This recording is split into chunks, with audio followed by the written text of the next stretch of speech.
سلام همکاران و صیادان عزیز. همینجور که مشاهده میکنید موتورم تازه بردن. امروزم تاریخ امروز 19/9/404 موتور 25 چند مدل جی 2019 است.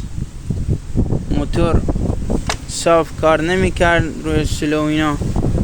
سرویس کردیم کاربراتورش، تمیزش کردیم اینا. پمپش هم اوکیه، هیچ مشکلی نداشت، ولی فرمونش مشکل داشت که پنرش خراب بود.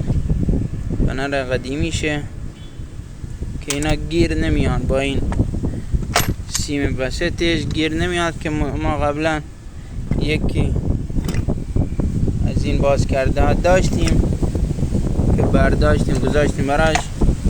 ژاپن خبری نیست، وسایلش 1000 سال کار میکنن. الان این موتور که مشاهده میکنید موتور 2009 که تقریبا همون 16-15 سال پیشه که داره مثل ساعت کار میکنه. اوکی، الان میریم برای تستش.